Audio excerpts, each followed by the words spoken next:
Olá, olá, tudo bem?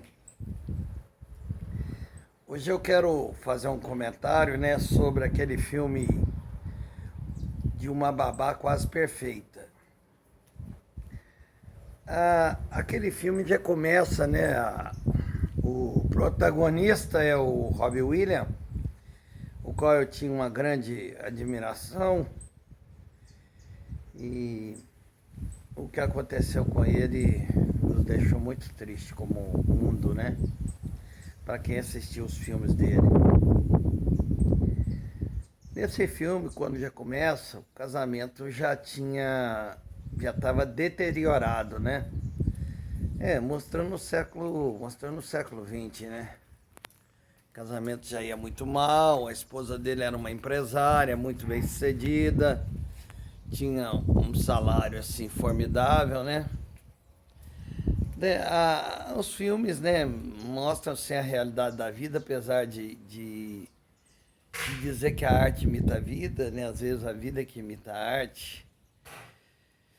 E ele era um dublador, né? Mas ele não era muito bem sucedido na profissão dele, não, entendeu? Não tinha bom salário, não tinha status, né? Mas o casamento já deteriorado, né? Os anos de casado, o relacionamento. Mas eles tinham três filhos. Ele tinha uma moça e dois garotos. A menina adolescente, o garoto pré-adolescente, o outro menor. Mas o Robbie Williams, ele tem um amor pelos filhos assim, um amor muito forte, um amor descomunal. Os filhos é a razão da vida dele. E ele descobre, né? Ele vai ter que sair de casa, tá saindo de casa, vai ter que morar lá num outro lugar, lá no outro prédio lá. Muito desconfortável para a casa que ele tinha. Entre os questionamentos, a mulher, a esposa, acha que ele não era um bom pai e tal. Mas ele descobre que ela está querendo contratar uma babá. E ele vê ela, vai colocar um anúncio no jornal, ele pega aquele número e muda o número, entendeu? Para que essa babá não fosse encontrada, né? E ele faz um comentário, ele tem um irmão muito inteligente, um artista plástico. O indivíduo sabe fazer máscara, né? E eu sei dizer que eles têm um plano assim, um plano mirabolante, né? Um plano. Ele faz uma máscara com semblante de uma senhora idosa, né? Idosa e idônea.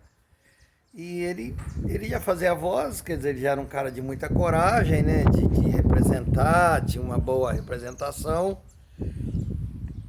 Então esse irmão dele ele arruma as roupas tal, arruma toda uma montagem, né? E ele acaba fazendo uma entrevista e ele acaba arrumando esse emprego na própria casa dele. Quer dizer, é um pai disfarçado de uma babá. E ele é de uma dedicação impecável para ficar perto desses filhos dele, né? E tudo bem, muita coisa dá errado no início, ele vai fazer comida, a comida queima, ele manda buscar no restaurante. Eu sei que ele dá o jeito dele e ele vai conseguindo levar aquilo ali. A mulher dele até se torna uma pessoa mais de confiança. A mulher dele faz confidências do tipo que o marido dela era. Mas ela tem lá logo um colega de trabalho, um gentleman, né, um cara bonito e tal, que está conquistando ela, né? Vai ter uma cena assim tétrica, né? Vai ter uma cena tétrica que é a cena do restaurante. Mas eu não vou me apegar aí e tal. Pra mim aquilo foi conteúdo do filme, né? Mas o que me chamou a atenção foi o seguinte, né? Ele recebe a visita de uma assistente social para saber das coisas, para saber quem é essa senhora. Eu sei dizer que é muito interessante, é um filme é ligado, né? O drama com a comédia. E eu sei dizer que depois não tem jeito, nada é encoberto nessa vida, né? Jesus revela uma profecia interessante, ele diz, ó, tudo que for feito escondido será apregoado nos telhados. De que ele falava isso? Ele estava falando da antena de televisão. Vocês já observaram que uma televisão sem antena não funciona? A antena é a alma da televisão, ou do televisor.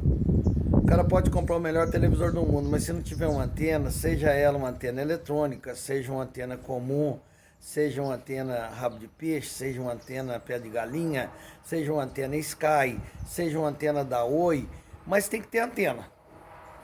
Então as coisas vêm pelas ondas sonoras, né? Vêm pelos ares, quer dizer, e a gente fica sabendo de tudo.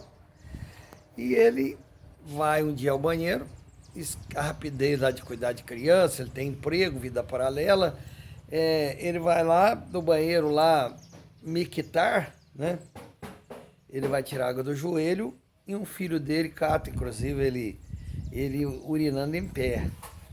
E ele diz, não conta não, não conta não e tal. Aí eu sei dizer que aquilo lá acaba sendo descoberto e tal. E ele vai a júri. O ápice do filme para mim é quando ele vai conversar com o juiz. Porque ele tinha perdido a guarda total dos filhos.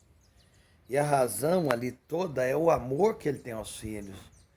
E aí ele vai dizer, meritíssimo Senhor, quando ele vai fazer a sua defesa, ele diz, meritíssimo Senhor, os meus filhos não pediram para ser amados, mas quando eles acabaram de nascer, e quando eu contemplei a face deles, eu me apaixonei por eles. Gente, eu não entendo certas coisas, né? A gente, quando está namorando, a gente tem uma paixão vibrante. Diz que a paixão passa, né? Mas a gente tem um amor alucinante pela moça e a moça pelo rapaz. A gente é capaz de loucuras e tal. Depois a gente casa, a paixão passa, né? Não vou mostrar a defesa do passamento da paixão, não. Mas quando se tem um filho, parece que deságua, parece que é uma cachoeira. Uma cachoeira mais intensa que pode existir em cima do filho. O amor que se tem, porque eu já expliquei isso no grego, hein? Os amores são diferentes. Mas o amor que o pai e uma mãe têm ao filho é uma coisa descomunal. É por isso que acontecem os excessos. É por isso que os filhos estão sendo mal criados. Mal criados.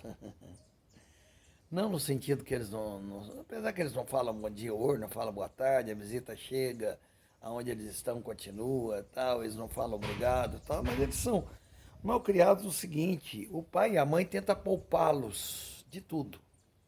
Tenta poupá-los de serviço, tenta poupá-los de pedir para eles arrumar uma cama, poupa ele de arrumar um quarto e tal, e outra coisa. Às vezes pai e mãe não tem coragem de bater num filho, mas o filho tem coragem de bater no pai e na mãe. E os filhos hoje, né, infelizmente, estão muito a desejar. E os pais têm culpa também, tá? Os pais têm culpa. Os pais têm muita culpa. Mas é um amor descomunal da parte dos pais. Por exemplo, teve um casal que foi aos Estados Unidos, estava passeando num parque, o filho andando de bicicleta, ninguém nem sabia que tinha ali lá o jacaré, né? Chamado de alligator, né? Tinha jacarés ali, o menino veio, coitado, e houve um acidente ali, ele caiu com a bicicleta dentro do lago. Quando ele acabou de cair, o pai e mãe viram um jacaré abocanhando o filho. Ninguém falou nada, o negócio foi muito rápido. O pai e mãe pularam naquele lago e seguraram a boca do jacaré, que tem uma centena de dentes, e tiraram o menino ileso, sem nenhum toque, sem nenhum arranhão daqueles dentes. E esse casal teve lá no programa do Jô Soares, 11h30, né? Para falar sobre isso. Então ele falou, olha, meritíssimo, a única coisa que eu quero na minha vida é só ficar perto deles. Ah, meritíssimo, quando eles nasceram, eles não pediram para serem amados. Mas eu fiquei apaixonado logo que os vi. Poxa, como que é amor de pai e de mãe é um amor sofredor, né? Amor de pai e de mãe é um amor sofredor, né? Vislumbra tantas coisas para os filhos, né? Depois não pode fazer muitas coisas. Outra coisa, a frase mais decepcionante que eu ouvi na minha vida foi em 90, né? Meus filhos ainda eram pré-adolescentes. E eu ouvi uma frase dizendo que os pais não escolhem o namorado nem a namorada da filha. Porque a tendência é sempre as pessoas que os nossos filhos trazem à nossa casa são de pessoas que nós não simpatizamos e não gostamos, mas é eles quem decide. O filme tem uma mensagem muito linda, uma babá quase perfeita, Robbie Williams. Um beijo no coração.